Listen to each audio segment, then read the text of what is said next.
If you want the most immersive experience, I urge you to use headphones. This audio was designed to place you right here beside me, and I want you to have that experience. Understood? Good. Now just relax, and we'll begin.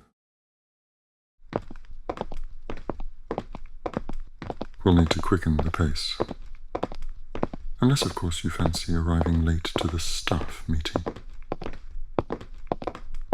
Hardly my custom, though preparing that vial for your cold required a few minutes I hadn't planned to surrender. It should take effect within the hour. I dosed it accordingly. I had no intention of allowing you to infect half the castle. The last thing I need is a classroom echoing with coughing and incompetence.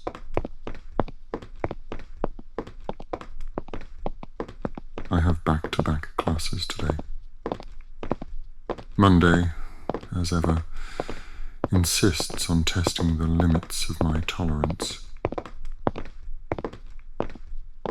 Third years, first 2 periods, and the room is practically infested with Gryffindors. No, they are not merely children.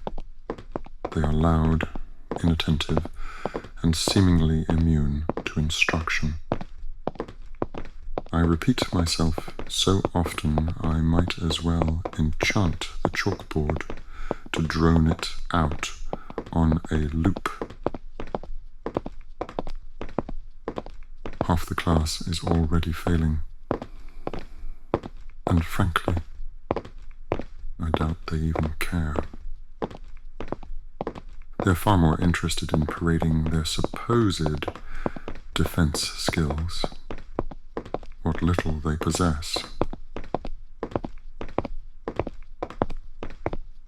That's Gryffindor for you. Not a single intellectual impulse between them. Just noise, theatrics, and the relentless desire to be applauded for mediocrity. And you? Only one class today, isn't it? Well, I envy the luxury of your free time.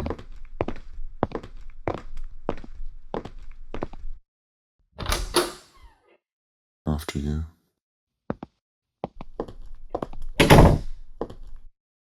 There you are. My apologies for the delay, Headmaster. I was finalizing a medicinal preparation. No need to apologize. Now, since we're all here, I'd like to introduce you to our new defense against the Dark Arts Professor. Professor Dumas, this is our Potions Master and our Wandlore Professor. It's a pleasure to meet you. You can call me Jean. Jean Dumas. John Dumbass. Right. Severus. What? No, it's okay. It can be hard to pronounce. But I am very happy to be teaching here. I've heard a lot about this place. The best magic school the world has to offer. And we are more than blessed to have you join us, Professor. Now, I think our Wandlore Professor here would be delighted to give you a tour of the castle. She's feeling unwell.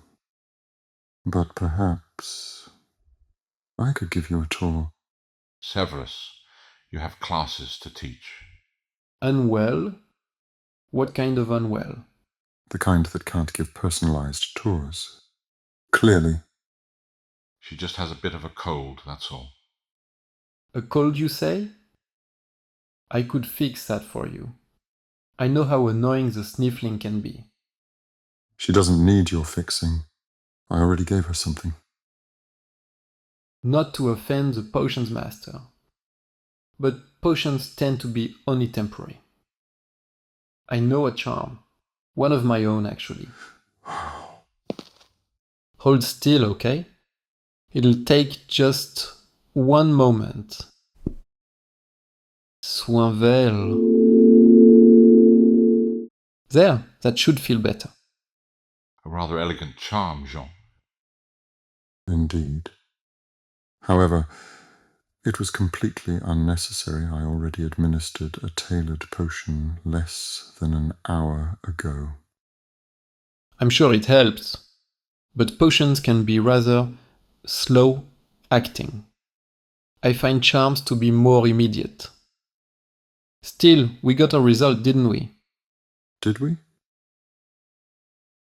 Now that we're all feeling a bit better, I believe as promised she'd show you around, Jean. She's still unwell. Severus, she looks perfectly fine now. It would be an honor. I could use a proper walk through the grounds. And I've heard that the wandlore wing is quite fascinating. She has better things to do. I'm sure she'll manage. A short tour would mean a great deal to help Jean settle in. Shall we?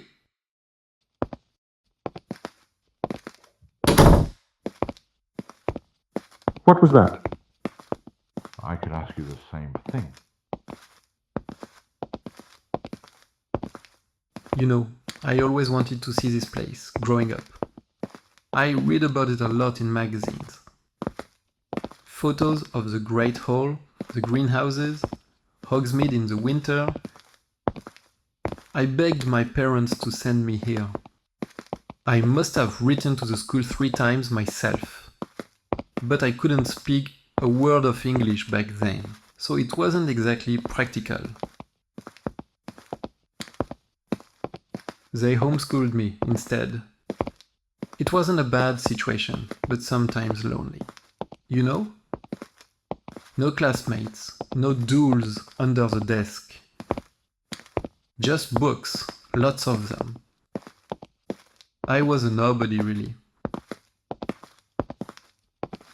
I was working on getting my license for magical creature healing, actually.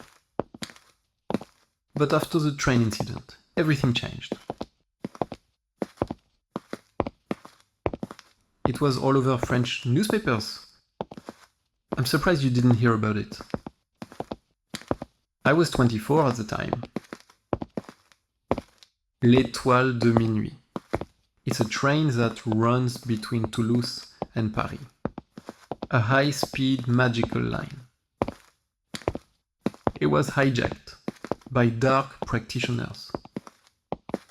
Dozens of passengers, all sealed inside with curses layered over the doors. The entire train was rigged to erase the track. If they'd succeeded, the entire train wouldn't have just crashed, it would have ceased to exist.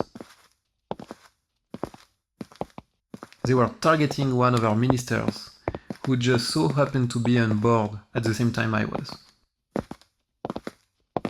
I disarmed the curse anchor by using an anti-sympathetic loop. Most people don't even believe that type of magic is real. I was never taught it. I pieced it together from theory I read as a teenager. It held just long enough for the spell work to collapse on itself, without taking the train with it. No one died, and it made the front page of Le Sorcier.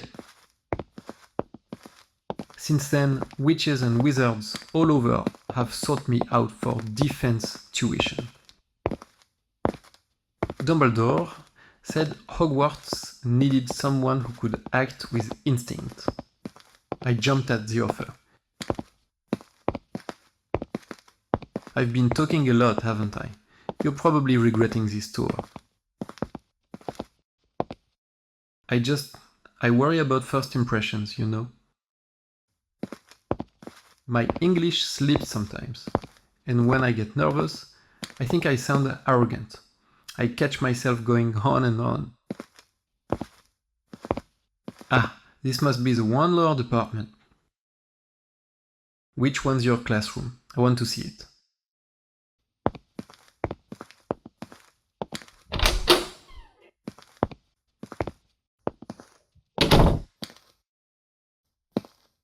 This is incredible. The detail, I can see all the little touches you've added. You have excellent taste. These wands, you crafted them yourself? You're very talented. I'm honestly impressed. My mother was a wand maker too. This reminds me of her space.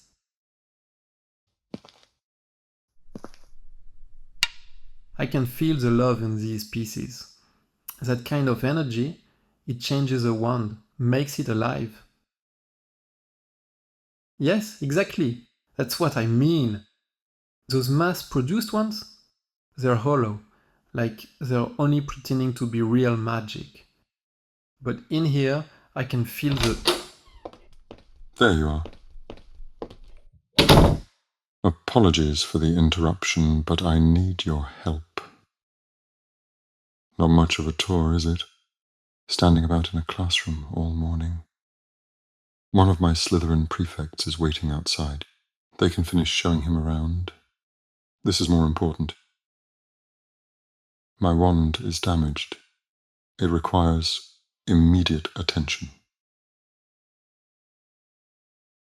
I don't have the time to wander off to Ollivanders when there's a capable wand crafter already on staff.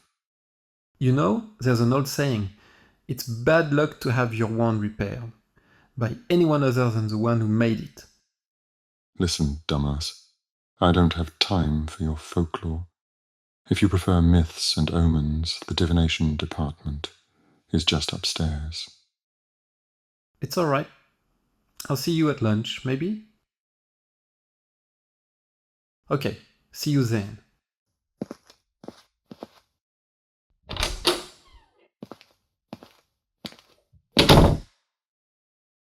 Now, look here. The damage needs assessing. It is damaged. You're just not looking close enough. That crack, right there. Do you see it?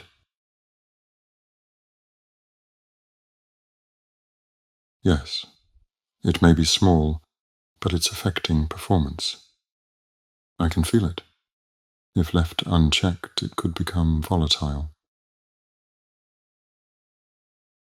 Why are you acting so cheerful all of a sudden?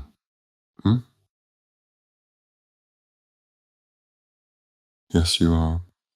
You're smiling too much. You didn't smile like that this morning.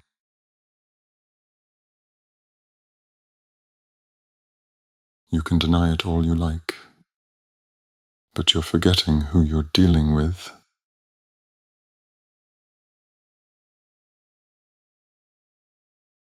That man, he walks in with that accent of his, throwing his words around like charms, and suddenly everyone's listening. Not because of what he says, but because of how he says it. Arrogant, controlled, calculated. And you're not immune, are you?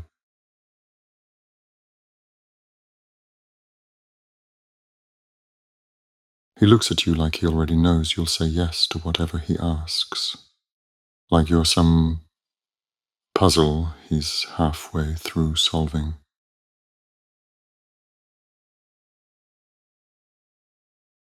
I know manipulation when I see it. I know what it looks like, and I can practically read his mind. He's already circling you, watching your reactions, gauging when to lean in, when to offer compliments that sound sincere.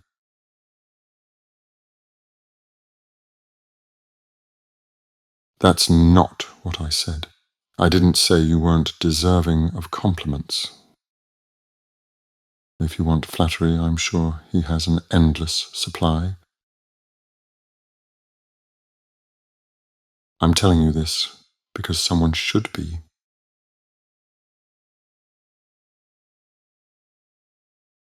You think this is about a job.